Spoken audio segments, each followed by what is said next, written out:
নমস্কার, আপনি দেখছেন এবিপি আনন্দ, আপনার সঙ্গে আমি সুমন। শুরু করছি আমাদের বিশেষ অনুষ্ঠান মুখোমুখি। আজকে আমাদের অতিথি সূর্যকান্ত মিশ্র, রাজ্যের বিরোধী দলনেতা। সূর্যদা, আমি তো বটেই, এই শহরের বহু কৃতি মানুষ, বহু পরিচিত মুখ, তারাও আপনাকে প্রশ্ন করতে চান। তাদের নানা প্রশ্ন আমরা এই অনুষ্ঠানে নেব। সূর্যদা, প্রথমেই একটা জিনিস জানতে চাইব, আপনি লাড্ডু খান? ওহো, এটা খুব কষ্টকর ব্যাপার। খাওয়াতে চান না, মোদি খাওয়াতে চান। মোদি বলছেন যে দুটো হাতে দুটো লাড্ডু, যদি রাজ্যে আরেকজন এম মমতা বন্দ্যোপাধ্যায় আর কেন্দ্রে মোদি আরেকজন এম, এই দুটো হাতে আরেকটা তৃতীয় ফায়দার কথাও বলেছেন। অনেকে বলছেন যে সব থেকে বড় লাড্ডুটা মোদি পাঠিয়েছেন আলিমুদ্দিন স্ট্রিটে। কেন জানেন?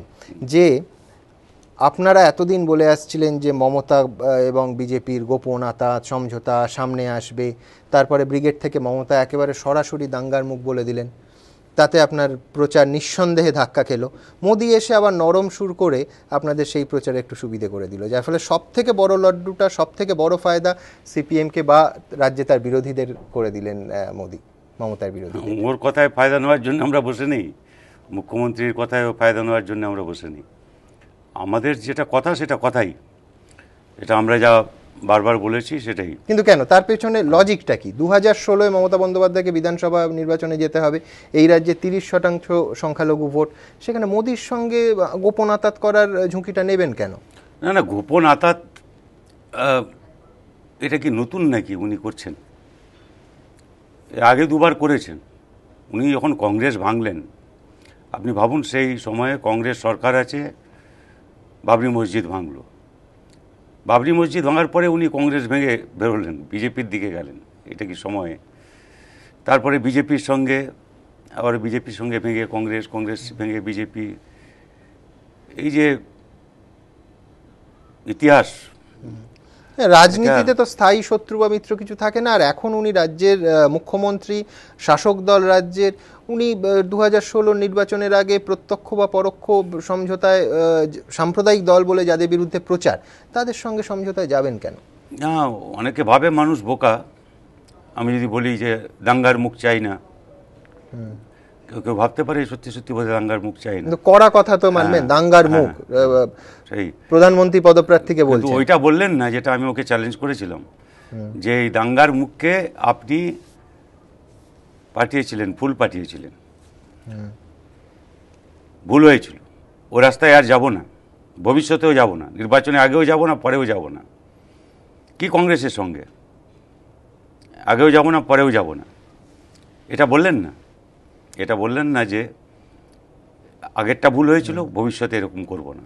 কংগ্রেসের কথাটা চ্যালেঞ্জ ছিল, ওইটাই তো উনি বললেন না, খুব সযত্নে এড়িয়ে গেছেন। কংগ্রেস এবং তৃণমূল কংগ্রেসের যদি জোট হয় নির্বাচনের আগে, তাহলে তো নিঃসন্দেহে আপনাদের চ্যালেঞ্জটা আরো অনেক গুণ বেড়ে যাবে। না, আমরা খুব খুশি হব চ্যালেঞ্জটা বাড়লে। এক কংগ্রেসকে হারিয়ে খুব সুখ নেই, দুই কংগ্রেস, জোড়া কংগ্রেস, ওকে হারাতে পারলে, লড়তে পারলে বহু ভালো হয়। কিন্তু জোট হওয়া, হ্যাঁ, হারানোর কথা বলছেন, রাজ্যে খাতা খুলতে পারবেন যদি দুই কংগ্রেস জোট করে? না, দুই কংগ্রেস জোট করেছে, লড়েছি তো আমরা, হারিয়েছি। কিন্তু কংগ্রেস, বিজেপি, তৃণমূল, মাওবাদী, কামতাপুরি, এই যে রামধনু জোট উনি বানিয়েছিলেন, এখন ফেডারাল নাকি ফ্রন্ট করবেন বলছেন, সব ফ্রন্ট ভেঙেছেন। ওই রামধনু জোটের কি কেউ আছে নাকি ওর সঙ্গে এখন? কিন্তু 2011 পরবর্তী যে কটা নির্বাচন হয়েছে সূর্যদা, প্রত্যেকটাই আপনাদের সমর্থন, জনসমর্থন, ভোটের পার্সেন্টেজ কমেছে, ক্রমশ কমছে। না না, তা কমেনি। আমরা উপনির্বাচন লোকসভায় কমেনি। জঙ্গিপুরে তো আমরা অল্পের জন্য আমরা জিততেও পারতাম, আবার কিছু জায়গায় কমেছে। সর্বশেষ যদি আপনি পঞ্চায়েত নির্বাচন দেখেন, তাহলে যদি অবাধ, শান্তিপূর্ণ, নিরপেক্ষ নির্বাচন পশ্চিমবাংলায় হতো, তাহলে আমরা তৃণমূলের চাইতে ভোট বেশি পেতাম শতাংশ হারে। অঙ্কের হিসাব আমি আপনাকে অঙ্ক করে দেখাতে পারি। 1.5 দশক ধরে এ রাজ্যের বিরোধীরা, তৃণমূল কংগ্রেস জন্মের পর এবং জন্মের আগে কংগ্রেস ঠিক এইটাই বলে গেছেন যে যদি অবাধ এবং শান্তিপূর্ণ নির্বাচন বামফ্রন্ট করতে দিত, তাহলে আমরাই ক্ষমতায় আসতাম। না, সেটা বলে গেছে ঠিকই, কিন্তু এইবারে যেটা হয়েছে, আপনি মানবেন কিনা আমি জানি না, কিন্তু এই দৃষ্টান্ত, নজির পশ্চিমবাংলায় কখনো নেই, ছিল না, কখনো ঘটেনি এরকম জিনিস। এই একটার পর একটা পঞ্চায়েত নির্বাচন, মানে আপনি বলছেন সেটা 2003-এর পঞ্চায়েত নির্বাচনে কেশপুর গড়বেতা এলাকায় যে সন্ত্রাস হয়েছিল তাকেও ছাড়িয়ে গেছে। আমি বলছি যে কোনো জায়গায় অভিযোগ যা কিছু হয়েছে বামফ্রন্টের আমলে অবাধ নির্বাচন সম্পর্কে যা অভিযোগ হয়েছে তার তুলনায় এবারে যা হয়েছে তার কোনো তুলনাই হয় না। তার কারণ হচ্ছে যে এই প্রথম একটা নির্বাচন হলো, আপনি ভাবুন নির্বাচন হওয়ার জন্যে high court, division bench, supreme court পর্যন্ত যেতে হলো। নির্বাচনের নিরাপত্তা ব্যবস্থা কি হবে? এ কি কখনো হয়েছে যে এক পঞ্চমাংশ আসনে সেখানে প্রার্থী নেই? 19%, 19 পয়েন্ট কত, আমি 20% আপনি যদি ধরেন, তারপরে প্রত্যাহার করানো হচ্ছে। তারপরে আমি তো নিজে দেখেছি যে আমি যেখানে যাচ্ছি প্রচার করতে, আমার কবে থেকে পারমিশন আছে জনসভার, ওদের পারমিশন নেই, জোর করে করবে, সেই দিনই করবে, এক জায়গায় করবে। আপনি জোর জবরদস্তির সন্ত্রাসের কথা বলছেন। কাউন্টিংয়ে যে হলো, যেটা কাউন্টিংয়ে যে এরকম হয়, বুথ দখল সে তো একটা যা করলো, ভোটের আগে যা করলো, তারপরে এই যে বাইক বাহিনী যেরকম করে মানে কোর্টের অর্ডার ফ্লাউট করে যেরকম করে হলো, তারপরে কাউন্টিংয়ে জালিয়াতি, বিশেষ করে জেলা পরিষদ কাউন্টিংয়ের সময় কয়েকটা জেলায়, তারপরে জেতার পরে বোর্ড পারমিশন করতে দিচ্ছে না। পাঁচজন পঞ্চায়েতে নির্বাচিত, এই পঞ্চায়েতে নির্বাচিত সদস্য, কর্মকর্তা, সভাপতি খুন হয়েছেন এই জবরদস্তি করে, এই যে মেজরিটি করা। আপনি বলছেন এই রকম ঘটনা রাজ্যে কোনোদিন হয়নি। আমি আরও কয়েকটা ঘটনার উদাহরণ দিই যেটা কোনোদিন রাজ্যে হয়নি। যেমন আজকে যে ছবিটা আমাদের সামনে আসছে, তাতে এই কনক্লুশনে যদি আমি পৌঁছই যে বিরোধী দলনেতা হিসেবে আপনি ব্যর্থ, তার কারণ এই যে ছবিটা, যে বামফ্রন্টের বিধায়ক তাদের পাওয়া যাচ্ছে না, আপনার শরিক দলের এক বিধায়ককে পাওয়া যাচ্ছে না, তিনি নিখোঁজ, থানায় ডায়েরি করতে হয়েছে। 3 জন বামফ্রন্টের বিধায়ক রাজ্যসভা ভোট আগের দিন থেকে নিখোঁজ। মানে এই ছবিও তো সূর্যদা এই রাজ্যে কোনোদিন ছিল না। হ্যাঁ, এইটাই হচ্ছে যে এই সময় যখন রাজ্যসভা নির্বাচনে সেখানেও বিধায়করা যেখানে ভোট দেবেন তাদের নিরাপত্তা নেই, বা তাদের কেনাকাটার চেষ্টা হচ্ছে এই দল ভাঙিয়ে, নিরাপত্তার উপর ছাড়বেন পুরোটা? না, নিরাপত্তা তো বটেই, নিরাপত্তা একটা ব্যাপার। তার কারণ একটা 3টে কেস আমরা দিয়েছি নির্বাচন কমিশনের কাছে। তার মধ্যে একটা হচ্ছে যে টেলিফোন করে বলা হচ্ছে আপনি বড় সাহেবের সঙ্গে কথা বলুন, পুলিশ বলছে। তারপরে নিরাপত্তার কথা, তৃণমূল পুলিশ একসঙ্গে রাত্রি প্রায় 11টার সময় ওর বাড়িতে খুঁজতে গেছে। বিধায়ক তিনি বিক্রি হননি, আমি বলছি কথায়। কিন্তু এই যে জিনিস, এই কি কখনো কেউ শুনেছে যে এই যদি হয়, যেখানে বিধায়করা ভোটদাতা সেখানে যদি এটা হয়, তাহলে পঞ্চায়েতে আপনি কি বলবেন, আর লোকসভায় বা কি বলবেন? কিন্তু আমি নিরাপত্তাহীনতা, জোর জবরদস্তি এর বাইরেও একটা জিনিস, যে বামপন্থী আদর্শর কথা আপনারা বলেন, সেই আদর্শেও কি কোথাও চিড় ধরেছে? না হলে মানে এ তো লেনদেনের সম্ভাবনা উড়িয়ে দেওয়া যাচ্ছে না। সেখানে কিছুদিন আগে একজন বিধায়ক, ধরুন আমি নাম করে বলছি, চাঁদ মোহাম্মদ, তিনি ওদিকে চলে গেলেন, খুঁজে পাওয়া যাচ্ছে না যাদের, তারা আত্মরক্ষায় গা ঢাকা দিয়েছে। ব্যাপারটা তো এরম নাও হতে পারে, একদম সরাসরি লেনদেনের সন্দেহ অনেকে করছেন।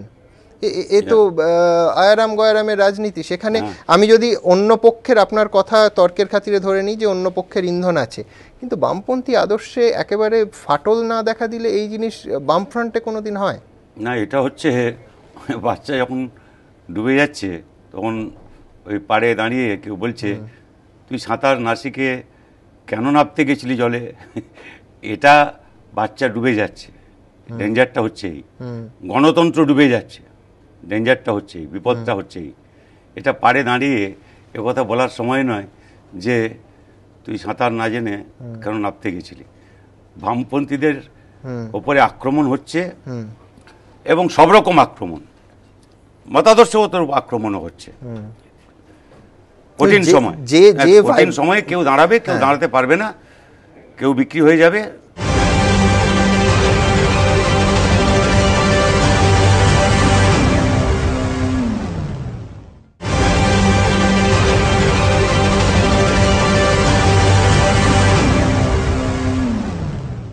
কিন্তু কিন্তু বামপন্থীরা যে ভাইসেসগুলোর সমালোচনা করে এসেছেন, তাদের ইস্তেহার থেকে শুরু করে বক্তৃতা থেকে, সেইটা যদি তাদের জীবনযাত্রায় প্রশ্নচিহ্নর মুখে দাঁড় করায়, সেটা তো বামপন্থার প্রতি, আপনারা যারা বামপন্থী রাজনীতি করেন তার পক্ষে শুভ বিষয় নয়। আমি পারিপার্শ্বিকতাটা যদি বাদ দিয়ে বিচার করেন, বামপন্থার আদর্শে ফাটল ধরেনি বলছেন, এরা তো আপনারই বিধায়ক। না না, বামপন্থার মানে কি? ঊনবিংশ শতাব্দীতে বামপন্থা কি, বিংশ শতাব্দীতে কি, একবিংশ শতাব্দীতে কি? একটা সুনির্দিষ্ট পরিস্থিতিতে বামপন্থার উপরে যে আক্রমণ হচ্ছে সারা পৃথিবী জুড়ে,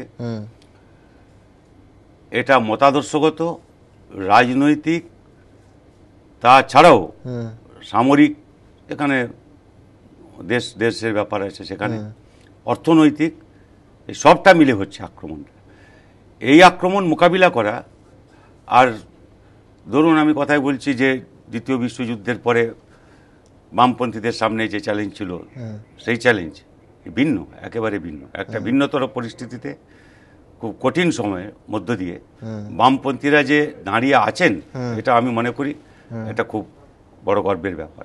এত সব এই যে তিনজন বিধায়কের কথা বললাম, বলছে ঝাড়গ্রাম সিট তোমাকে, আমি পার্লামেন্ট সিট তোমাকে ছেড়ে দেবো, বস্তা নিয়ে গেছে টাকায়। ভাবুন আপনি, একজন আদিবাসী, একজন ওই রকম বান্দোয়ানের মতো এলাকার এক যুবক, মাথা তো বিক্রি হয়নি, এটা তো দেখতে হবে। আপনি বলছেন মাথা বিক্রি হয়নি, আপনি নিজে গণশক্তিতে লিখছেন, আমি একদম কোট আনকোট পড়ছি, যে শক্তিশালী দল গড়ে তোলার জন্য দলে যে ধরনের সৎ ব্যক্তির প্রয়োজন তার অভাব দেখা গেছে। লেখক তো সূর্যকান্ত মিশ্র। না না, আপনি কি কোনখান থেকে পড়ছেন আমি জানি না, তার আগের লাইন পড়তে হবে, পরের লাইনও পড়ছি। আমি বলছি জনগণের মন বুঝতে পারে এমন লোকের সংখ্যাও দলে কমে গিয়েছে, মানুষকে প্রভাবিত করতে পারে এমন নেতা খুঁজে পাওয়া কঠিন হয়ে পড়েছে, তাই সংগ্রাম আন্দোলন গড়ে তোলা যাচ্ছে না। আপনারই লেখা। না, আমি ওইরকম করে বললাম তো, একটা লেখার অংশবিশেষ যদি আপনি পড়েন তাহলে খুব মুশকিল আছে। সামগ্রিকভাবে আমরা এটা আমাদের যে ওই ত্রুটি সংশোধন অভিযানের যে ডকুমেন্ট আছে, আপনি তো একটা ডকুমেন্ট না, 3টা ডকুমেন্ট পাবেন, তাতে আপনি এইসব পাবেন। কিন্তু এবারে কেন ত্রুটি সংশোধন, কি পরিপ্রেক্ষিত, বহুমাত্রিক আক্রমণ বামপন্থার উপরে, বা আমরা যে মতাদর্শে বিশ্বাস করি তার উপরে মতাদর্শের পাটে আসবো, তার আগে একেবারে আজকের পাটে আসবি। মালিয়াবাদীকে জেতাতে পারবেন কি মনে হচ্ছে? 3জন ইতিমধ্যেই মিসিং, খুঁজে পাওয়া যাচ্ছে না, 2জন জয়েন করে গেছেন, কংগ্রেসের 2জন। আমাদের বামপন্থী ক্যান্ডিডেট আমাদের একজন আছেন, তাকে জেতানো, এটা হচ্ছে আমাদের প্রথম কাজ। দ্বিতীয় কাজ হচ্ছে যে আমরা চেষ্টা করব আমাদের যা উদ্বৃত্ত শক্তি হবে তাই দিয়ে তৃণমূল কংগ্রেসকে পরাস্ত করতে একজন নির্দল প্রার্থী, যাকে আমরাও আগে ভোট দিয়েছি, নির্বাচিত করেছি, তাকে জেতাবার জন্য। সম্ভব হবে কিনা তো কালকে সন্ধ্যার পরে বোঝা যাবে। কিন্তু এইটা বামফ্রন্টের পক্ষে কত বড় ধাক্কা? একটা ধাক্কা তো বামফ্রন্টের পক্ষে বড় ধাক্কার চাইতে বড় ধাক্কা হবে কংগ্রেসের পক্ষে। কারণ আমি জানি না, কংগ্রেস যদি তাদের যা ভোট দেওয়ার কথা দিতে পারে তাহলে উনি জিতবেন বামপন্থীদের পক্ষ থেকে। এখনো পর্যন্ত 2জন অন্য শিবিরে, যাই হোক সেটা মোটামুটি একটা হিসাবের ব্যাপার, ফলাফল বেরোলে দেখা যাবে, উনি জিতবেন। আপনি কংগ্রেসের কথা বলছেন, আপনার দলেই একটা অংশ। ধরুন অনেকেই মনে করছেন যে ঋতব্রত বন্দ্যোপাধ্যায়কে রাজ্যসভার প্রার্থী করে তার সবথেকে বড় রাজনৈতিক ক্ষতি করা হলো। এই কথা এই জন্য বলছি যে একবার প্রায় পরাজয় নিশ্চিত এরম একটা আসনে দাঁড় করিয়েই রাজ্যসভায় পাঠানো। সুযোধা, আপনি নিশ্চয়ই এটা মানবেন যে গণতন্ত্রের মূল কাঠামোটা দাঁড়িয়ে থাকে মানুষের আদালতে বারবার যাওয়া, মানুষের মধ্যে প্রচার করা এবং মানুষের ভোটে দাঁড়ানো। সেখানে কংগ্রেস, ঠিক যেমন এই সমালোচনা আমার কংগ্রেসের প্রতিও থাকে যে আমাদের ভারতবর্ষের পরপর 2টো টার্মে যিনি প্রধানমন্ত্রী হলেন ডক্টর মনমোহন সিংহ, তিনি অসম থেকে রাজ্যসভায় এমপি হয়ে এলেন, লোকসভায় দাঁড়াননি, কোনোদিন লোকসভায় লড়েননি। এই স্টুডিওতে বসে প্রণব মুখার্জি একবার বলেছিলেন যে আসল গণতন্ত্রের স্বাদটা, টেস্টটা, সেটা লোকসভায় না দাঁড়িয়ে, লোকসভায় না জিতে পাওয়া যায় না। তো এইখান থেকে একজন তরুণ বামপন্থী নেতাকে একেবারে রাজ্যসভায় পাঠিয়ে দেওয়াটা, এটাও তো কংগ্রেসি কালচার, কংগ্রেসের জুতোয় বামপন্থীরা পা গলালেন। এটা নতুন নয়, আমরা ছাত্র যুব নেতাদের বারবার আমরা রাজ্যসভায় পাঠিয়েছি বিভিন্ন ফ্রন্টের নেতাদের, যারা কৃষক ফ্রন্টে কাজ করেন, শ্রমিক ফ্রন্টে কাজ করেন, ছাত্র যুব ফ্রন্টে কাজ করেন, মহিলা ফ্রন্টে কাজ করেন, না ফ্রন্টের নেতাদের আমরা আপনি পাঠিয়েছি। ঐতিহাসিকভাবে আরো 4 জনকে পাঠাতে পারেন, কিন্তু আমার বক্তব্য যে নেতা তৈরি এবং জননেতার চেহারা দেওয়ার প্রক্রিয়ায় রাজ্যসভায় পাঠানোটা কোনো হেল্প করে? আপনি ভোটে দাঁড়িয়ে বারবার বিধায়ক হয়েছেন, আপনি তো এটা ভোটে দাঁড়ানোটার তো একটা লার্নিং ভোটে দাঁড়ানোর জীবনে অনেক সুযোগ আসবে ওর ওইসব করবার, যাদের বয়স কম আছে এখন, যাদের বয়স বেশি আছে, সর্বভারতীয় সংগঠন, সর্বভারতীয় সংগঠন তার যে সাধারণ সম্পাদক, যাদের আরো ভবিষ্যৎ অনেক আছে, তাদের করবার অনেক সুযোগ আসবে। কিন্তু আমাদের রাজ্যসভায় এই বক্তব্য তুলে ধরার, আমাদের রাজনীতি বিভিন্ন প্রশ্নে তুলে ধরবার দক্ষতা, যোগ্যতা, সেসব আমাদের বিচার করতে হবে।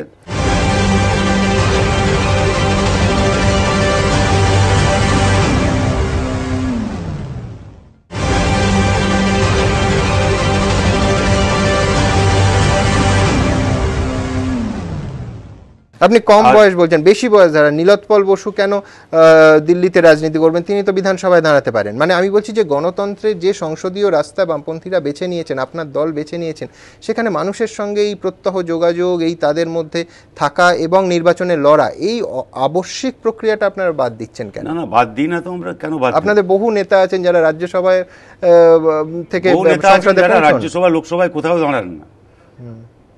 আমাদের পার্টি, আমি স্পেসিফিক রাজ্যসভার কথাতেই আসি, যে আপনার মনে হয় না যে গণতান্ত্রিক প্রক্রিয়াটা কোনোদিন নির্বাচনে কোনোদিন দাঁড়ায়নি এরকম? সেটাও তো গণতন্ত্রের পক্ষে খুব একটা কাম্য বিষয় নয় যে যিনি নির্বাচনী প্রক্রিয়া দাঁড়াননি তিনি যদি দলের মূল নীতি নির্ধারণ করেন, সেটা নিয়ে তো নির্ধারণ করবেন, সেটা নিয়ে তো প্রশ্ন নীতি নির্ধারণ করে না আমাদের মতো যে পার্টি। আর একটা আপনি বলুন, আমাদের কমিউনিস্টদের, বামপন্থীদের যা ব্যবস্থা আছে, যে গণতন্ত্র আছে পার্টির ভেতরে, কোন পার্টিতে আছে?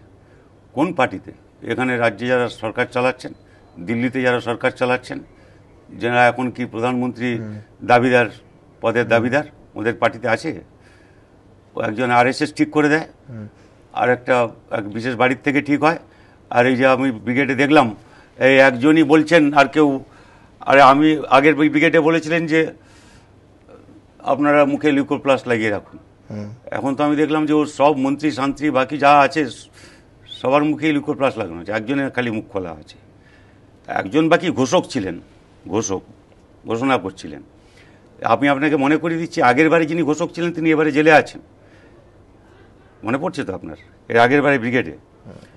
আর তার মানে একজন ঠিক করছেন কে ঘোষক হবেন আর কখন জেলে যাবেন। আমাদের পার্টিতে তা নেই। যারা পার্টির বাইরে গণসংগ্রামে আছে, এটা খুব গুরুত্বপূর্ণ। আমরা মনে করি পার্লামেন্টের ভেতরের লড়াই, পার্লামেন্টের বাইরের লড়াই, এই দুটোই হচ্ছে খুব গুরুত্বপূর্ণ গণতন্ত্রের জন্য। প্রকৃত গণতন্ত্রের জন্য খালি পার্লামেন্টের ভেতরে খালি সংবিধান আর রুল বুক ধরে খালি দুটো বক্তৃতা করা যথেষ্ট না। তা যদি কার্যকর করতে হয়, যা বলা হচ্ছে ওখানে ভাষণ, যা বলা হয় সংবিধানের লক্ষ্য ইত্যাদি যা বলা আছে, তার জন্য বাইরের লড়াই সমান গুরুত্বপূর্ণ। আপনি বলছেন আপনার দলে গণতন্ত্র আছে, আপনি সব থেকে বড় উদাহরণটা মিস করে গেলেন। যে আপনার দলে গণতন্ত্র আছে তার উদাহরণ হিসেবে আপনি বলতে পারেন যে গত 2.5 বছর, প্রায় 3 বছর ধরে রেজ্জাক মোল্লা প্রকাশ্যে যা বলে গেছেন এবং দল ব্যবস্থা নেয়নি, এটাকেও কি দলে গণতন্ত্র থাকার উদাহরণ হিসেবে মানবেন? হ্যাঁ, একটা সহনশীলতা তো আছে, না হলে কি আমরা একদিন অন্য পার্টিতে করে এইসব মানে সর্বোচ্চ নেতৃত্বকে চ্যালেঞ্জ করে এইসব কথা বলে, এই নয় যে আমরা কোনো ব্যবস্থা নিইনি, আমরা হয়তো নিন্দা করেছি, ভর্ৎসনা করেছি, প্রকাশ্যে নিন্দা করেছি, কথাও বলি, কিন্তু একটা সহনশীলতা আছে। আপনি বুঝবেন যে একটা কি ভিন্নমত কেউ কিছু বললে আমরা ভর্ৎসনা, নিন্দা, সমালোচনা কোনোটাই তো কোনো কাজ হয়নি, উনি তো বলেই যাচ্ছেন। আপনাকে একবার দেখাই যে সম্প্রতি ঠিক কি বলেছেন। না সে ঠিক আছে, ও দেখে আর কি করবো, আমি তো দেখছি মাঝে মাঝে কাগজে ইত্যাদি। আরে হেলে সাপ ধরতে পারে, সে যদি কেউ ধরতে দেয় তা কি হবে? ধামের গন্ধওয়ালা লোক যতক্ষণ না জোগাড় করা যাবে ততক্ষণ পার্টি ঘুরে দাঁড়াতে পারবে বলে আমার বিশ্বাস না। আলটিমেটলি আপনি সিপিএম ছাড়ছেন কে? পরিস্থিতি পরিবেশের উপর নির্ভর করবে, কোন আমি বলবো কি করে? তাহলে যে চাষিরা আমি ভালো করতে চাইছি সে যখন চাইছে না, তখন ওটা আমাকে জোর করে করাটা ঠিক না। লাঙল আছে আর বিদে কাঠি আছে, দেখেছো তো? লাঙলের একটা ফলা, বিদে কাঠি অনেক একটা ফলা। পাট নিডোবার সময় বিদে কাটি দিতে হয়, তাহলে ওই যে গাছগুলো ছোট ওগুলো সব উড়ে চলে যায়। তা আমাদের কাজ হচ্ছে বিদে কাটি দেওয়া। কি বলবেন একে, সহনশীলতা, গণতন্ত্র, নাকি অনেকে বলছেন সংখ্যালঘু নেতা এই বাজারেও জিতে গেছেন, দীর্ঘদিনের বিধায়ক, তাই পার্টি তার বিরুদ্ধে ব্যবস্থা নেয় না? অনিল বসুকে বহিষ্কার করা যায়, রেজ্জাক মোল্লার বিরুদ্ধে ব্যবস্থা নেয় না? ওগুলো কোনো ব্যাপার না, ওগুলো কোনো ব্যাপার না। আপনার কথায় তো আমি ওকে বহিষ্কারের সুপারিশ, আমার কথা না, উনি যা বলছেন বলছেন। আমরা দেখি, সময় দিই, সুযোগ দিই, সংশোধন করবার চেষ্টা করি। গুরুতর মতপার্থক্য থাকলে সেগুলো আলোচনা করে কি করে নিষ্পত্তি করা যায় তার চেষ্টা করি। আমাদের পার্টিতে এটা আছে। সংশোধন মানে খালি বহিষ্কার না। ত্রুটি সংশোধন মানে হচ্ছে সত্যি যে ত্রুটিটা করছে তাকে সংশোধিত করতে পারা। উনিও তাই বলছেন যে পার্টিকে সংশোধনের প্রয়োজন, একেবারে আলিমুদ্দিনের খোল নলচে পাল্টে দিতে হবে। সেই সব তো ওর মতের সঙ্গে আমরা সব একমত নই, সেসব আমরা বলেছি, আমি তার মধ্যে যাচ্ছি না এটা। কিন্তু আমি বলছি যে তিনি পার্টির সর্বোচ্চ নেতৃত্বকে আক্রমণ করে যা বলুন বা পার্টির নীতিকে চ্যালেঞ্জ করুন বা যাই করুন না কেন, তার জন্য আমরা যেরকম আমাদের দ্বিমত প্রকাশ করেছি, আমরা যেরকম তাকে বলেছি যে আপনি আপনার মানে সতর্কবার্তা ইত্যাদি, প্রকাশ্যে নিন্দা, এসব যেরকম করেছি, কিন্তু তার সঙ্গে আমরা আলোচনাও চালিয়েছি বা চালিয়ে যাচ্ছি।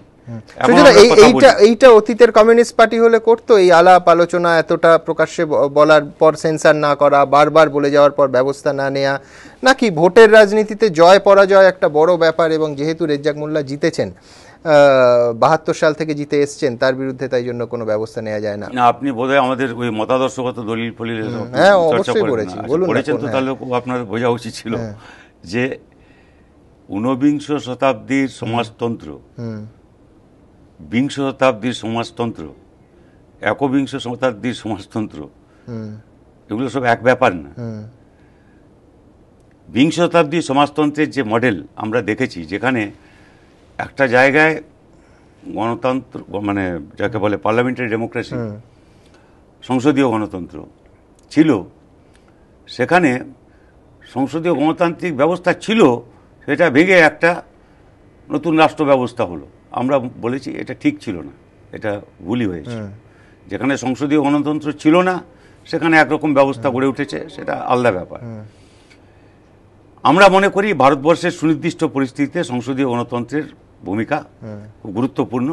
সংসদীয় গণতন্ত্রে পাশাপাশি আপনারা এটাও ভেবেছিলেন যে সমাজবাদ দরজায় করা নাড়ছে, বেশি দিনের অপেক্ষা করতে হবে না। ওই প্রশ্নটা এখানে প্রাসঙ্গিক হচ্ছে না। আমি বলছি যে আপনি যেটা বললেন, আমি সেটার সঙ্গে প্রাসঙ্গিক কথা দুটো বলছি। এটা একটা বললাম, আর একটা আমরা বলেছিলাম যে গণতান্ত্রিক কেন্দ্রিকতা মানে এই নয় যে কেবলমাত্র কেন্দ্রিকতা, যেখানে পার্টির মধ্যে কোনো গণতন্ত্র থাকবে না, যেখানে গণতান্ত্রিক কেন্দ্রিকতার নামে সমস্ত ক্ষমতা উচ্চতর কমিটি, কেন্দ্রীয় কমিটির পরে পলিট ব্যুরো, কথাই বলছি, পলিট ব্যুরো থেকে সর্বোচ্চ নেতা, তিনি আবার ডেমিগড, ইনফলিবল, মানে তিনি কোনো ভুল করতে পারেন না। এই যে ধারণা,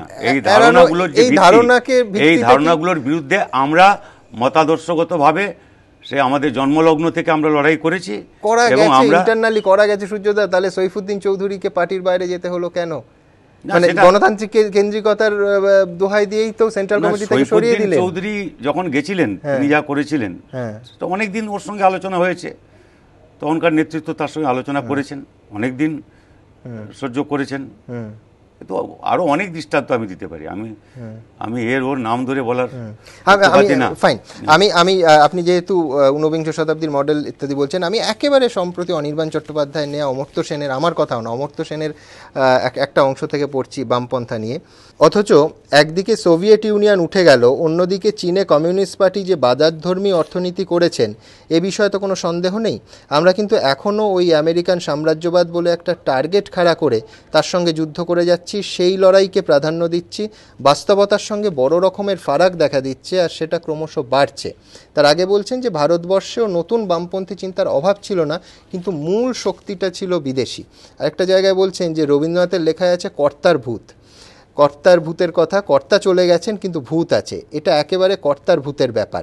কর্তা নেই, রাশিয়ায় তো নেই, চীনেও একভাবে আছেন ঠিকই, কিন্তু তাদের চিন্তাধারা একেবারে অন্যদিকে, অথচ ভূতেরা থেকেই গেছে। এবং রবীন্দ্রনাথের লেখাতেই আছে, কর্তা থাকলে তার সঙ্গে ঝগড়া করা যায়, ভূতের সঙ্গে তো যুক্তিতর্ক করা কঠিন। প্রতিপাদ্য বিষয়টা এই, সূর্যদা, যে বামপন্থা তার পূর্বতন মডেলকেই আপনারা বামপন্থীরা আটকে রেখেছেন এবং সেখান থেকে বেরোতে পারছেন না। বামপন্থার সোভিয়েত রাশিয়া নেই, চীন আমেরিকার থেকে কিছু কিছু ক্ষেত্রে বেশি ধনতান্ত্রিক হয়ে গেছে, কিন্তু আপনারা পুরনো মডেল আঁকড়ে রেখেছেন, যেটা বাস্তবে আমরা আমাদের জন্মলগ্ন থেকে বললাম যে আমরা মস্কোর কথায়, বেজিংয়ের কথায় আমরা চলিনি। আমরা ওদের সঙ্গে তিক্ততার মধ্যে যাইনি, কিন্তু মতাদর্শগতভাবে সবসময় লড়েছি। আমরা ভারতবর্ষে কি করে পরিবর্তন হবে, বিপ্লব হবে, কি হবে, তা ভারতের সুনির্দিষ্ট পরিস্থিতি বিশ্লেষণ করে করবার যে স্বাধীনতা, সেইটার উপরে ভিত্তি করেই আমরা আমাদের দলিল ফলিল যা করেছি বা যে রাজনীতি আমরা করেছি। এই যে কর্তা আপনি বললেন, কর্তা আমি বলিনি, কর্তা রবীন্দ্রনাথ বলেছেন আর কোট করেছেন অমর্ত্য সেন, আমি সামান্য মানুষ কোট করছেন। না, আমার শুধু বক্তব্য এইটাই, আমি বলছি যে কিন্তু আমি বলছি যে এগুলো আপনার আমাদের পুরনো দলিল দেখেন, নতুন দলিল দেখেন, সবাই জানে এসব কথা না। কিন্তু আপনি আমার বলুন সূর্যদা, যে স্লোগানটা এখনো আপনারা দেন, 1 সেপ্টেম্বর বিপুল মিছিল কলকাতা রাজপথে বেরোয়, সাম্রাজ্যবাদ বিরোধী দিবস হিসেবে সাম্রাজ্যবাদ বিরোধী মিছিল আপনারা বের করেন, সাম্রাজ্যবাদ বিরোধী এই কথাটা আজকের প্রজন্মের কাছে, যাদের কাছে আপনারা ভোট চাইতে যান, তাদের সঙ্গে রিলেট করতে চান, তাদের কাছে কোনো আবেদন রাখে? মানে গোটা পৃথিবীর প্রেক্ষাপটটা তো পাল্টে গেছে। সে কি সাম্রাজ্যবাদ নেই পৃথিবীতে, ভিন্ন রূপে। এই সাক্ষাৎকারেই অমর্ত্য সেন বলেছে, সেই রূপটা আপনারা ধরতে পারছেন না। রূপটা তো আমরা ওল্ড মডেলটা আঁকড়ে রাখছেন। না, মোটেই না। তা আমি সেজন্য বললাম আপনি মতাদর্শগত দলিল পড়েছেন কিনা, এই জন্য বলছি যে সাম্রাজ্যবাদের বর্তমান স্তর কি, বর্তমান পর্যায় কি, পর্যায়, সাম্রাজ্যবাদ নিজেই একটা স্তর, কিন্তু বর্তমান পর্যায়টা কি তার বিশদ ব্যাখ্যা আছে আমাদের দলিলে। সেটাও আমি চর্চায় এখানে যাওয়া খুব মুশকিল, কিন্তু আমরা এর বৈশিষ্ট্যগুলো খুব সুনির্দিষ্টভাবে চিহ্নিত করেছি। আমি জানি না উনি ওটা পড়ে দেখেছেন কিনা, তা আমি বলতে পারছি না, কিন্তু ওর সঙ্গে দেখা হলে আমি বড় জোর আলোচনা করতে পারি যে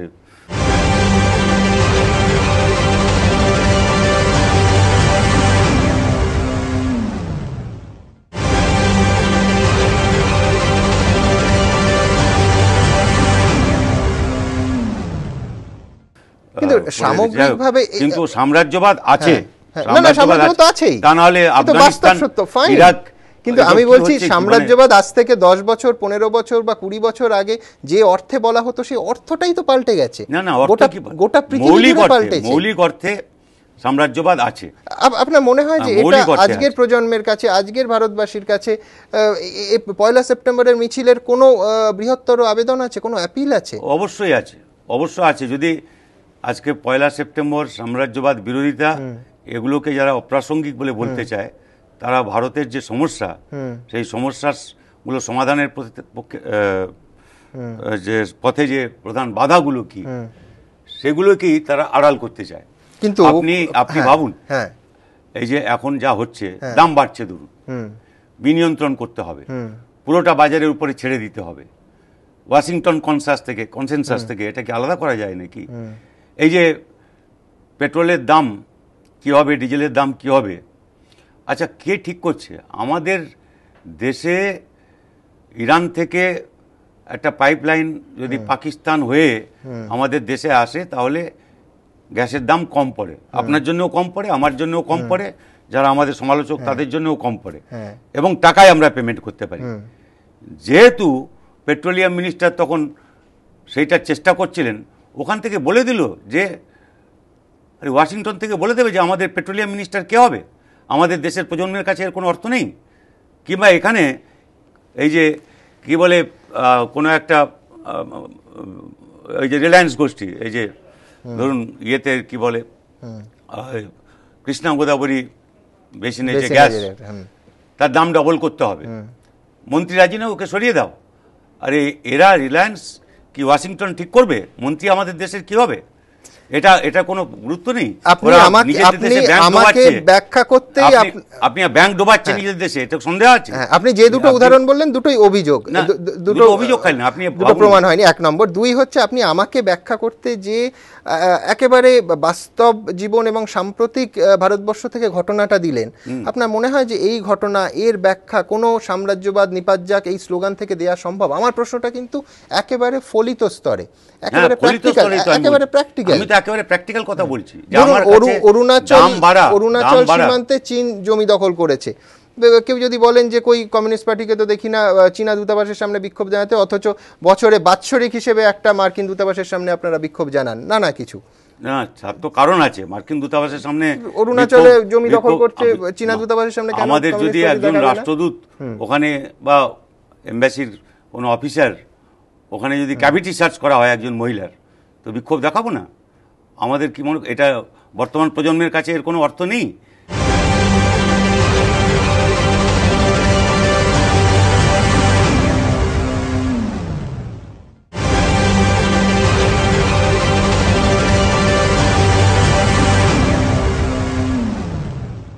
এই যে আমি তো ফলিত প্রশ্নেই যাচ্ছি, ব্যাংকে আপনি টাকা রাখেন না রাখেন না? অবশ্যই রাখি। আপনার কি ইন্স্যুরেন্স আছে না নেই? আচ্ছা, এটা কি সত্য নয় যে ওরা নিজেদের দেশে ব্যাংক আর বিমাগুলোকে ডুবিয়েছে, লালবাতি জ্বেলেছে? এটা কি সত্য নয় যে আমাদের দেশের ব্যাংক বিমা আছে? এবং সত্য প্রমাণ করতে হবে যে আমাদের দেশের ব্যাংক এবং বিমা আমেরিকা নিয়ন্ত্রণ করছে। হ্যাঁ, আমেরিকা এই যে ঢুকছে, আমরা যখন ছিলাম পারেনি, এই যে বিনিয়োগ করছে, না বিনিয়োগ তার রাজ্য স্তরে বুদ্ধদেব ভট্টাচার্য যেটা করতে চেয়েছেন সেটা কেন? আমাদের ব্যাংক বিমা তো সাউন্ড আছে, কি অসুবিধা আছে?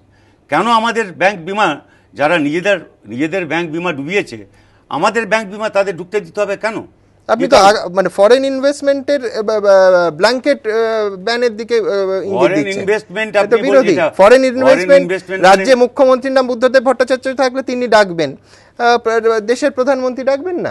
ফরেন ইনভেস্টমেন্ট দুরকম হয়, একটা ফরেন ডাইরেক্ট ইনভেস্টমেন্ট, হ্যাঁ অবশ্যই, আর ফরেন ইনস্টিটিউশনাল ইনভেস্টমেন্ট। এই যে দুটো আলাদা, এফআইআই এফডিআই, এই দুটো আলাদা। আমি আপনাকে যেগুলো বললাম এগুলো foreign institutional, bank, financial sector. এই যে আপনি বলছিলেন বর্তমান সাম্রাজ্যবাদের চরিত্র, ও গিয়েছে দিল্লিতে এসে আপনার কি বলে তেরঙ্গা ঝান্ডা নামিয়ে দিয়ে আমেরিকান ফ্ল্যাগ উড়িয়ে দেবে, এটা নাকি? না, তা না। কিন্তু আমার সমালোচনাটা ছিল যে আপনাদের মডেল এবং আক্রমণটা ওই যুগেই পড়ে আছে। না, তাই তো নয়, আমি সেটাই বলছি যে এই যে বর্তমান যুগে এই যে ফিনান্স, গ্লোবাল ফিনান্স ক্যাপিটাল যাকে বলা হয়, আন্তর্জাতিক লগ্নি পুঁজি, এ চাচ্ছে যে আমাদের ব্যাংক, আমাদের বিমা, আমাদের পেনশন, আমাদের খনি, আমাদের জল, আমাদের বাজার, আমাদের কৃষি, আমাদের শিল্প, খুচরো বাজার, এ সবগুলো দখল করবে। এমনকি সরকার কে করবে, মন্ত্রী কে হবে তাও ঠিক করবে। এইটা হচ্ছে আপনি যেটা বললেন যে সাম্রাজ্যবাদের বর্তমান চরিত্র, এটা হচ্ছে আমরা যা দলিলে ব্যাখ্যা করি। হ্যাঁ, আমার একটা জিনিস খুব ভালো লাগছে যে বেশিরভাগ ক্ষেত্রে আপনাদের অর্থনৈতিক নীতি এবং এই নীতি, মমতা বন্দ্যোপাধ্যায় ঠিক যে আন্দোলনটা করেন সেই আন্দোলনের একই জায়গায় বামপন্থীরাও একই রকমভাবে এফডিআই বিরোধিতা করছেন, একই রকমভাবে ব্যাংক এবং বিমা বেসরকারীকরণ বিরোধিতা করছে। আমরা যেটা করি সেটা উনি এখন অনুকরণ করবার হতে পারে, কিন্তু আমি টুকে পাস করলে যা হয় ওর তাই অবস্থা হয়েছে। এই যে আমি বলছি কি যে অনুকরণ, কিন্তু দুটো নীতি এক, এটা আপনি তো মানবেন না? মোটে এক নয়। একটা হচ্ছে যেটা আমরা নীতি, যেটা আমরা চিরকাল বলে আসছি, পেট্রোল ডিজেলের মূল্য বৃদ্ধির বিরুদ্ধে কতবার মমতা বন্দ্যোপাধ্যায়ের দল রাস্তায় নেমেছে। 1 বছর বলছেন না, 1.5 বছর বলছেন, এখন বলছেন। যখন সেন্ট্রাল ক্যাবিনেটে যখন বিনিয়ন্ত্রণের পলিসি রেকমেন্ড করে 2003 সালে এনডিএ গভর্নমেন্ট, তখন উনি মন্ত্রী ছিলেন, উনি ডিরেগুলেশনের কথা বলেছিলেন। আমরা তো লড়াই করছি প্রথম থেকেই। 91 সালে উদারনীতি যখন হয়, এমনকি রাজীব গান্ধীর সময় নয়া অর্থনৈতিক নীতি যখন হয়, তখন থেকে আমরা লড়াই করছি। উনি হচ্ছেন অনুকরণ করবার চেষ্টা করছেন, এই 1-1.5 বছর অনুকরণ করবার চেষ্টা করছেন। বুঝেছেন যে বামপন্থীদের এই দাবিগুলো জনপ্রিয় দাবি, সুতরাং আমি এইগুলো না বলতে পারলে আমার পশ্চিমবাংলায় আমার ঠাঁই হবে। আপনি বলছেন আপনারা ওল্ড এন্ড অরিজিনাল, ফাইন। আমার শুধু পরের প্রশ্নটা থাকবে না, ওটা হচ্ছে আমি বলি যে গয়না যে হয় না আছে না আজকাল, চোরের ফোরের ভয়ে ইমিটেশন গয়না ইউজ করে, ওই ইমিটেশন গয়নার প্রবলেম হচ্ছে 2 বছর পরে আসল রং বেরিয়ে পড়ে। এই 2 বছর উনি এই ইমিটেশন গয়না পরেছেন, তো কিন্তু 2 বছর পরে আসল চেহারাটা বেরিয়ে পড়ে। কিন্তু এই ওল্ড অ্যান্ড অরিজিনাল বামপন্থীরা যখন 4.5 বছর ধরে ইউপিএ সরকারকে, ইউপিএ 1 সরকারকে সমর্থন দিল, তখন কতবার পেট্রোল এবং ডিজেলের দাম বেড়েছে আপনাদের আমলে? হিসাব করুন না, সেইটাই হিসাব করুন যে যখন আমরা ইউপিএ 1 সরকারকে সমর্থন করছিলাম বাইরে থেকে, তখন পেট্রোল ডিজেলের দাম কত বেড়েছিল, আর এখন পেট্রোল ডিজেলের দাম কত বেড়েছে, কবার বাড়ছে, মাসে মাসে করে প্রত্যেক মাস ডিজেলের দাম বাড়ছে। এই যে রেকর্ড দাম তো বেড়েছে চিরকাল, কিন্তু এই যে দাম বাড়ছে এখনকার মতো, পেট্রোল হোক, ডিজেল হোক, সার হোক, চিনি হোক, চাল হোক, ডাল হোক, ইনফ্লেশন যা হচ্ছে, ইনফ্লেশনের জন্যই তো আপনার সময় বেড়েছে, এখন আরো বেড়েছে আমাদের না। এখন ঠিকই, এখন যেভাবে বাড়ছে, যেভাবে, অর্থাৎ বামপন্থীদের যখন শক্তি বেশি ছিল তখন এই ইনফ্লেশনটা কন্ট্রোলে ছিল, তখন গ্রোথ একটু বেটার হচ্ছিল, তখন 100 দিনের কাজের ব্যাপার এসেছিল, তখন রাইট টু ইনফরমেশন এসেছিল, তখন আদিবাসীদের বনাঞ্চলের অধিকার এসেছিল, তখন ব্যাংক, বিমা, পেনশনে ওরা ঢুকতে পারেনি। এই যে যার ফল পেয়েছিল কংগ্রেস খানিকটা, ওরা এই এতগুলো ভালো কাজ আপনারা কেন্দ্রে গিয়ে করেছেন, তা সত্ত্বেও সরকারের বাইরে থেকে সাপোর্ট দেন কেন?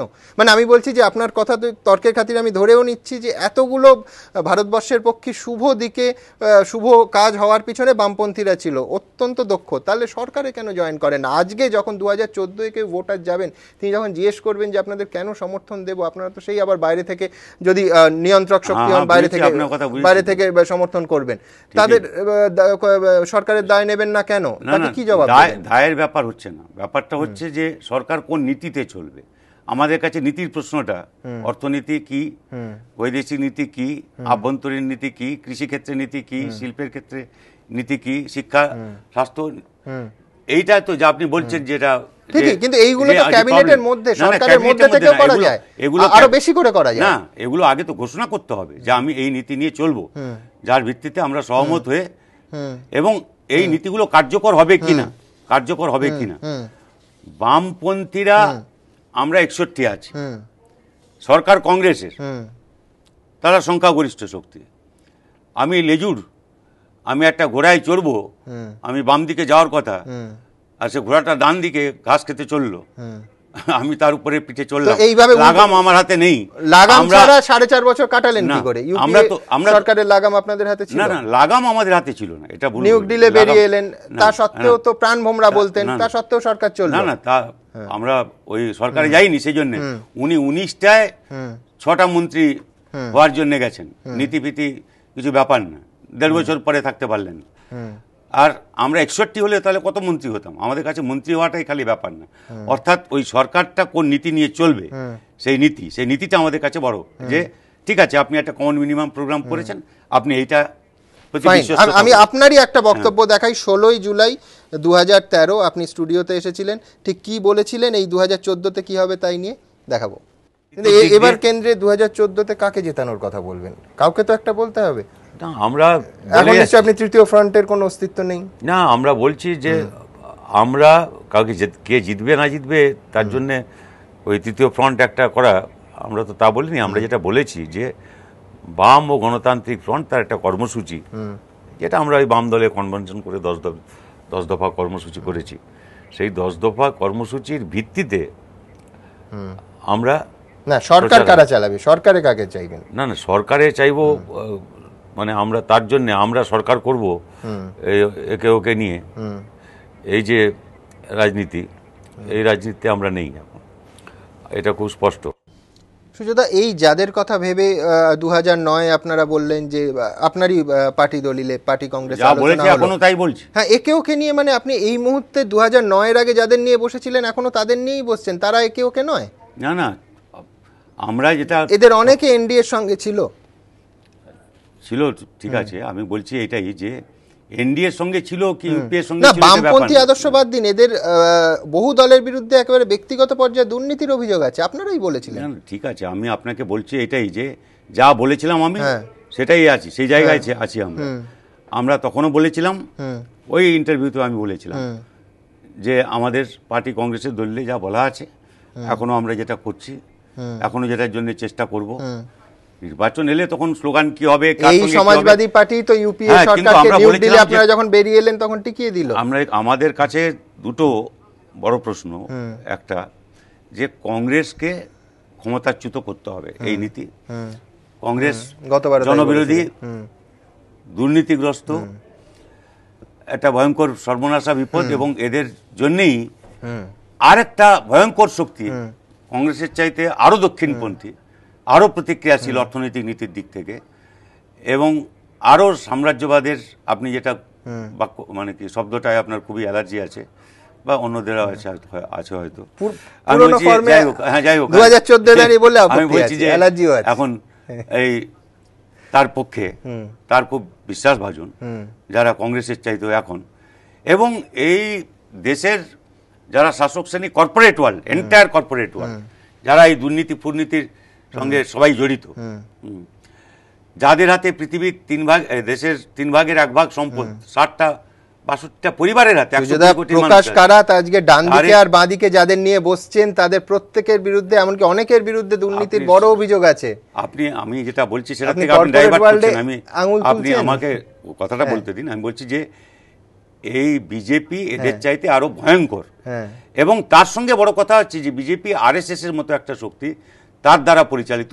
বিজেপির প্রেসিডেন্ট কে হবে, প্রাইম মিনিস্টারের ক্যান্ডিডেট কে হবে, আরএসএস ঠিক করে দেয়। যারা ঠিক করে দিয়েছিল যে নাথুরাম গডসেকে কি নিয়ে যেতে হবে আর কোন রিভলভার ওর হাতে তুলে দিতে হবে গান্ধী হত্যার জন্য, সেই আরএসএস এখনো বিজেপিকে চালাচ্ছে। সুতরাং কংগ্রেসকে পরাস্ত করতে হবে, বিজেপিকে রুখতে হবে, বামপন্থীদের তাদের তাকত বাড়াতে হবে, শক্তি বাড়াতে হবে। কিন্তু একা বামপন্থীরা সারা দেশে তাদের ক্ষমতা নেই যে এই একটা অকংগ্রেসী ধর্মনিরপেক্ষ গণতান্ত্রিক বিকল্প একাই সে হাজির করতে পারে। আপনি বলছেন, আমি রাজ্য স্তরে আসি, তাকত বাড়াতে হবে। 2014 আর কয়েক মাস বাকি আছে নির্বাচনের, কি বুঝতে পারছেন কতগুলো আসনে আপনারা জিততে পারবেন এই রাজ্যে? ও নিয়ে আমি তো আর মুখ্যমন্ত্রী নই, উনি নিজেকে 100 দিয়ে দিলেন, আমাদের 0 দিয়ে দিলেন।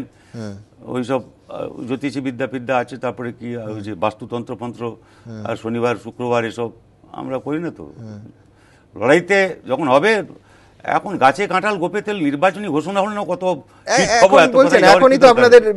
এগোবো আমরা, এবং এটা পঞ্চায়েত নির্বাচন নয়, এটা লোকসভা নির্বাচন।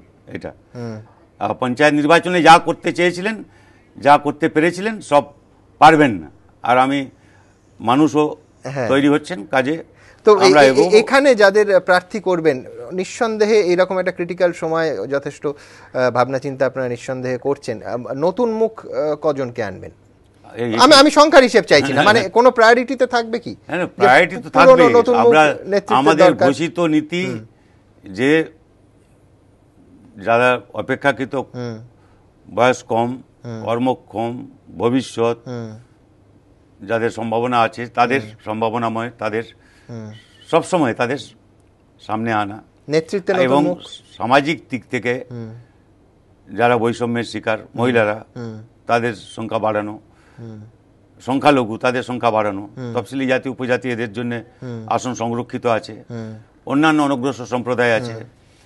সুতরাং সামাজিক বৈষম্যের শিকার যারা, অর্থনৈতিক বৈষম্যের শিকার যারা, তাদের লড়াইতে যারা সামনের সারিতে আছে, নতুন প্রজন্মের, এবং যাদের বিরুদ্ধে কোনো অভিযোগ নেই। ফাইন।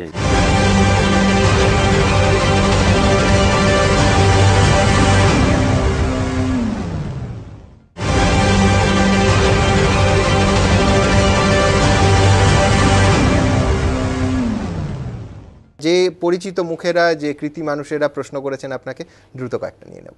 আমার মনে হয় বামফ্রন্ট বা সিপিএমের যারা মূল মুখ, তারা কিন্তু সেই 34 বছরের পুরনো মুখ, বহুদিনের পুরনো মুখ। তাদের দেখে দেখে সত্যি একটা পয়েন্টে একটা ক্লান্তি চোখে পড়ে, এবং সেই জায়গা থেকে মনে হচ্ছে নতুন নেতৃত্ব তৈরি করার ব্যাপারে আপনাদের তো দেখছি কোনো নতুন নেতাকে দেখছি না, কোনো নতুন মুখ দেখছি না, সেই পুরনো মানুষরাই রয়েছেন। এটা কেন ঘটল? সদ্য ক্ষমতাচ্যুত হওয়ার পর মানে বামফ্রন্টের মুখ হিসেবে বা সিপিএমের নেতৃত্ব হিসেবে আপনাকে বিরোধী দলনেতা হিসেবে বলা ভালো, আপনাকে আমরা বারবার দেখছিলাম এবং সেটা আমার কাছে অন্তত ব্যক্তিগতভাবে আমি বলছি বেশ স্বস্তিদায়ক মনে হচ্ছিল। মানে আমার কোথাও মনে হচ্ছিল যে বুদ্ধদেব ভট্টাচার্য মহাশয় কিংবা বিমান বসুর থেকেও আপনাকে বারবার দেখা গেলে কোথাও একটা অন্যরকম বার্তা তৈরি হচ্ছিল, সেটা আবার একটু কম মনে হচ্ছে। সেটা কেন? আমার কি মনে হচ্ছে যে মানে কোথাও মানে নেতৃত্বের মুখটা বদল হলে কি ভালো হয় না? নিচুতলার কর্মীরা বারবার করেই নেতৃত্বের বদল চাইছেন, সেটা আমরা জানি, এবং কিন্তু তা সত্ত্বেও আমরা দেখছি যে সেই বিমান, বুদ্ধ, গৌতম দেব এদেরই নেতৃত্ব, এই যে নেতৃত্বে এত বড় পরাজয়টা ঘটেছে, তো এই নেতৃত্বে কোনো বদল নেই কেন? সুযোগ আমি তিনজনের একসঙ্গে দেখালাম, কারণ তিনজনই মোটামুটি বলছেন যে নতুন মুখ কোথায়। নতুন মুখ, এই তো আপনি এক নতুন মুখ নিয়ে আপনি অনেক কথা বলে ফেললেন আমাকে। একজন রাজ্যসভায় দিয়েছি, হ্যাঁ, কিন্তু আমি বলেছি যে আমি পরাজিত প্রার্থীকে রাজ্যসভায় পাঠানোর এই প্রক্রিয়াটা পরাজিত মানে কি, এমন একটা আসনে দাঁড়িয়েছিল যেখানে পরাজিত হবে, হ্যাঁ, তো সেটা তো একটা নিশ্চিত পরাজয় জেনে সেই আসনে দেবেন কেন একজন? সেই জন্যই সেই মানে সেইটার জন্যই আপনি এটা তারপরে ভালো করলাম, সেটাও আপনার পছন্দ নয়। যাই হোক, আমি বলছি যে তার মানে আরেকটা ভুল করেছিলেন। ছেলেপুলেদের তাদের কম বয়সে যাদের, তাদের সাহস করে তাদের নিয়ে সমালোচনা থাকতে পারে, একটা ত্রুটি থাকতে পারে, তাদের সাহস করে দায়িত্ব দিতে হবে। সেই সাহস করে দায়িত্ব দেওয়ার কাজটা আমরা করছি।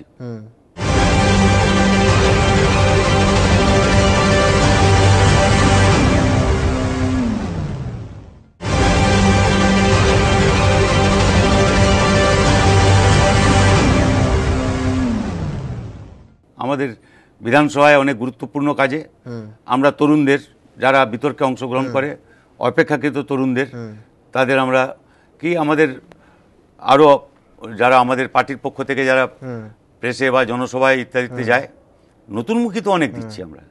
পুরনো, আমরা যারা পুরনো আছে, আমাকে যে কেন নতুন মনে করেন আমি জানি না। যাই হোক, আমি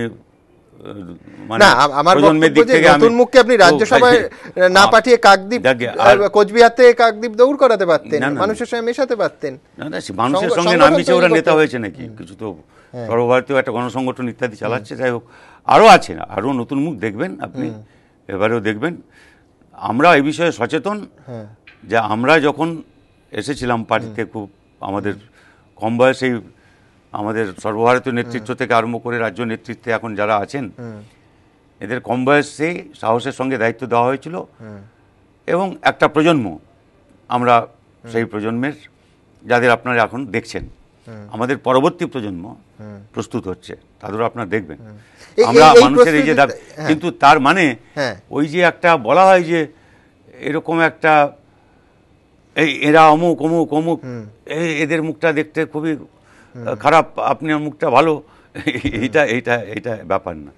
আমি অনুরোধ করব যে এভাবে ব্যাপারটা নেবেন না। আমার অনুরোধ হচ্ছে যে যা ভুল ত্রুটি দোষ কিছু হয়ে থাকলে নতুন পুরাতন সবাই মিলে আমরা যারা আছি তারা করেছি। সাফল্য যা আছে বিরাট, তাতে তাদের যে অবদান সেগুলোকে আমরা কেউ অস্বীকার করতে পারি না। ভবিষ্যতেও আমাদের আগের প্রজন্মের যেরকম শেষ দিন পর্যন্ত আমরা তাদের গাইডেন্স, তাদের পরামর্শ, তাদের আমরা পেয়েছি, তাদের কাছ থেকে সাহায্য পেয়েছি, ভবিষ্যতেও তাই করতে হবে। এটা একটা প্রক্রিয়া, এটা একটা এরকম নয় যে কালকে একে ওটা বসিয়ে দিলে, নিচ থেকে তুলে নিয়ে ওকে বসিয়ে দিলে হয়ে যাবে। এই প্রক্রিয়ার মধ্যে আমরা আছি, আমরা খুব সচেতনভাবে এই প্রক্রিয়ার মধ্যে আছি। 33 মাস আপনারা ক্ষমতার বাইরে রয়েছেন রাজ্যে, এই 33 মাসের সব থেকে বড় শিক্ষাটা কি? আমি যদি বলি যে কোন কোন ক্ষেত্রে আপনারা শিক্ষা গ্রহণ করাটা খুব জরুরি বলে মনে হচ্ছে? একটা তো হচ্ছে যে 34 বছর বিরোধী দল হওয়ার এক্সপিরিয়েন্স ছিল না। একটা বিরোধী দলের এক্সপিরিয়েন্স খুব গুরুত্বপূর্ণ।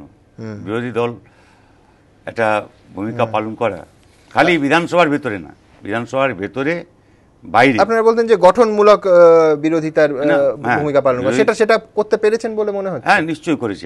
আমরা সেইভাবে আছি। আমরা তো ধ্বংসাত্মক বিরোধিতার পথে যাইনি। বিরোধী মানেই বিরোধিতা করতে হবে, এবং তা ধ্বংসাত্মক হবে। একটা নৈরাজ্য যেটা হয়েছিল, যার ফলে একটা পশ্চিমবাংলার যে একটা সম্ভাবনা ছিল, বিশেষ করে শিল্প ইত্যাদির ক্ষেত্রে যে একটা নতুন সম্ভাবনা বিকশিত হচ্ছিল, শিল্প কর্মসংস্থান সামগ্রিকভাবে যেটা বিকশিত হচ্ছিল, এটা যে একটা আক্রমণের মুখোমুখি হলো, পিছিয়ে পড়লাম আমরা কত বছর ভবিষ্যৎটা বিচার করবে পশ্চিমবাংলা কত পিছিয়ে পড়লো। অবদানগুলোকে এই সরকারের, যে বামফ্রন্ট সরকারের শেষ বামফ্রন্ট সরকার পর্যন্ত, কিন্তু সেই তাদের অবদানগুলোকে অনেকে বলছেন যে তৃণমূল সরকারের ভালো কাজগুলোর কই আপনারা তো প্রশংসা করেন না, জঙ্গলমহলে শান্তির প্রশংসা করেন না, পাহাড় শান্ত হয়েছে সেই প্রশংসা করেন না, এই পার্টগুলো তো নয়। জঙ্গলমহল প্রশংসা করি না, তার কারণ হচ্ছে মুখ্যমন্ত্রী আগে জঙ্গলমহলে মোটরসাইকেলের পিছনে বসে যেতে পারতেন। আজকে আমি ওই কনভয় দেখলে ঘাবড়ে যাই। বুদ্ধদেব ভট্টাচার্যের সময় যা কনভয় ছিল, যা নিরাপত্তা, না কে বললো উনি যেতেন? আমি বলছি উনি যা কনভয় ছিল তার নিরাপত্তা বাহিনী, রক্ষী, গাড়ি, আবার ডামি। বুদ্ধদেব ভট্টাচার্যের সময় ডামি দেখেছেন নাকি? বুদ্ধদেব ভট্টাচার্য দুটো ডামি মুখ্যমন্ত্রীর যেতে হচ্ছে, তারপরে মুখ্যমন্ত্রীকে বলতে হচ্ছে ও মাওবাদী, ওকে ধরো। আমাদের শহর সমস্ত টেলিভিশন চ্যানেল, খবরের কাগজ কেন এত ফোর্স রাখতে হচ্ছে? দিনে অন্তত 1 থেকে 2টো মৃত্যুর খবর আসতো, এখন তো আসে না। এই শান্তির কৃতিত্ব দেবেন না? না শুনুন, আমি বলছি যে শান্তি আর তো হবে, তার কারণ বাকি যারা অশান্তি করতো, ওই জ্ঞানেশ্বরী থেকে আরম্ভ করে, এই ইএফআর ক্যাম্প অ্যাটাক থেকে আরম্ভ করে এতগুলো মানুষ খুন হওয়া যারা করতো, তার সঙ্গে তো এখন তৃণমূলের বৈবাহিক সম্পর্ক হয়ে গেছে। একজন তো ব্লক তৃণমূল কংগ্রেসের সভাপতিকে বিয়ে করে তারপরে আবার চকচকে পোশাক পরে দুজনে তৃণমূল, সেদিন মাওবাদী সেজে গেছিলেন, মাওবাদী সেজে গেলেন, বৈবাহিক সম্পর্ক হলো। আমরা এসব দেখেছি তো। আমি এই পাটেই আসবো, যেহেতু আপনি মাওবাদীর কথা বললেন। নেতাইতে বুদ্ধদেব ভট্টাচার্য যেটা বললেন, সেটা কি তার ব্যক্তিগত মত নাকি পার্টি সেটা এন্ডোর্স করে?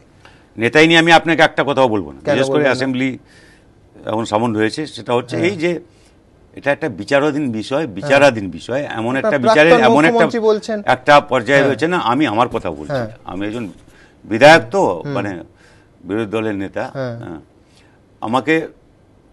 আমাদের একটা অ্যাসেম্বলিতে নিয়ম আছে, ভেতরে তো আমরা বলতেই পারি না, কেউই বলতে পারে না, বিচারাধীন বিষয় নিয়ে কোনো বিষয় উত্থাপন করতে পারি না। এখন অ্যাসেম্বলি সেশন অলরেডি সামন, আজকে অল পার্টি মিটিংয়েও আমি ছিলাম, কাজে আমি একটা বিচারাধীন বিষয়ে আমি এমন কথা বলতে পারি না যা বিচার প্রক্রিয়াকে কোনোভাবে ইতিবাচক বা নেতিবাচক ভাবে প্রভাবিত করে, আমি তা করতে পারি না। না, আমার প্রশ্নটা সিম্পল ছিল, দলের অবস্থান না ব্যক্তিগত মত? না, আমি বললাম তো এটা যে আমার অবস্থান, যা বললাম তাই। বিচারাধীন বিষয়ে যদি রাজনীতিবিদরা আপনারা কথা না বলেন, তাহলে গত 6 মাসে আমি অন্তত 100টা উদাহরণ দিতে পারি, নন্দীগ্রাম থেকে, সিঙ্গুর থেকে, এখনকার কামদুনি থেকে, যে নিয়ে আপনার একটা কথা বলা উচিত হয়নি। সবগুলো বিচারাধীন বিষয়। না, আমি যখন যে দাবিগুলো আমরা করেছি, সেই দাবিগুলোর পক্ষে আমরা বলেছি। সেটা আমরা যখন কামদুনিতে আমরা একটা সুনির্দিষ্ট দাবি করেছি, কি টেট পরীক্ষা নিয়ে আমরা একটা সুনির্দিষ্ট দাবি করেছি। আপনি বলবেন আমরা প্রধানমন্ত্রীর কাছে, কি বলে, রাষ্ট্রপতির কাছে, অর্থমন্ত্রীর কাছে, ওই যে কর্পোরেট অ্যাফেয়ার মিনিস্টারের কাছে বারবার গেছি যে সিবিআই তদন্ত চাই, যে সারদা এই কাণ্ডে এইসব যা হয়েছে। কিন্তু কোর্ট মনিটরিং এই যে দাবি করছি। ঠিক আছে, বেশ, আমি বুঝলাম নেতাই নিয়ে আপনি বলবেন, দাবি নিয়ে লড়াই চলবে, আমি তো এই দাবি নিয়ে লড়াই নেতাই নিয়ে পরবর্তী কোনো সময় আমরা নিঃসন্দেহে কথা বলবো। ভিতরে বলেছি, বাইরে বলেছি, বলবো।